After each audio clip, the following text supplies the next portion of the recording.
It's been said that everybody in the world has an Aunt Helen. Do you have an Aunt Helen? I have an Aunt Helen, and she's pretty awesome. She is an amazing woman, selfless, gives to so many people, and does so much. So this week is her birthday, and I want to dedicate this video to her. But first, my name is Chris O'Neill from Sew the Distance, and I am so glad that you joined me today. If you haven't done so, please subscribe to my channel. Back to Aunt Helen. She gave me this adorable little doll. How cute. This was hers when she was little. And along with this little doll, she gave me 2 doll quilts. There's one, and here's the other. They aren't in terrific shape, but I absolutely love them and treasure them just because it reminds me of her, and I know she played with it when she was little. We're gonna take a look at these sweet little doll quilts, and I wanna talk to you about making one maybe for someone special in your life. Let's take a closer look at these 2 sweet doll quilts. These are the 2 baby quilts that I have, and they're just so stinking cute, and I love them. One is a little bit more colorful, and one is a bit more plain. I believe the one that is more plain is a little older, so let's start with that one. Okay, this little cute quilt is made obviously with scraps of shirting, and then there's also some numbers stamped on these. They're either old feed sacks or they are old grain sacks. I'm not exactly sure, but I still love it because it gives such great charm to this quilt, and it just reminds us of a time when you could get fabric a little differently than you can now.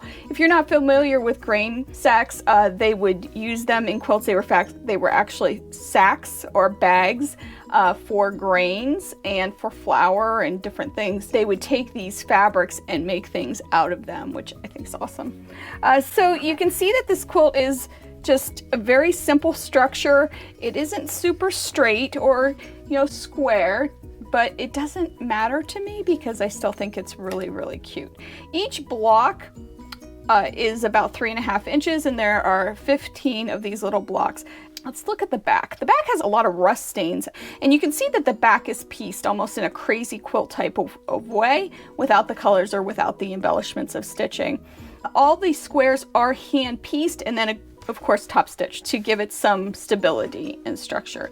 The edges are a knife edge, so meaning that the quilter took the top and back and turned it and then just stitched along the top of the edge. So it's not a traditional binding. That's the first quilt. Let's take a look at the second quilt.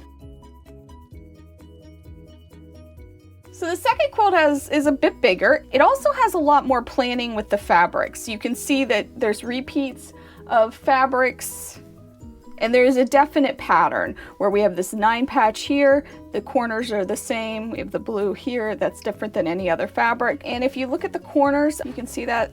We'll move it up here. Opposite corners are the same fabrics.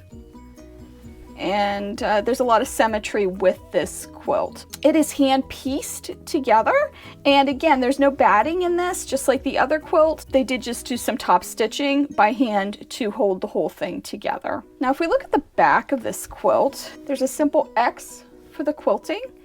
The binding is put on with mitered corners and then flipped and stitched all around, and that looks like it's stitched by machine. So maybe the binding was added later. Maybe this was a block and they took this quilt block and added binding to it and a backing to make the quilt or a pillow or something like that. But either way, I love it. There are some condition problems that need to be repaired, but other than that, it's just such a sweet little quilt. And just think, you could do that. You could take some of your stray blocks and make a little baby quilt or something like that for someone in your life. I can promise you they will treasure it eventually. They might not, as little kids, they might not treasure it right away, but eventually they will treasure it, and it'll be something that they can look back on and know that somebody made this. It might even spark somebody to start quilting, which would be awesome. I hope you enjoyed looking at these 2 sweet quilts. They're so special to me, especially with the doll, and she's been a little beat up. She survived 2020. Apparently she's got some bruises and bumps, but she's so sweet, and look, she can even stay warm as we enter 2021.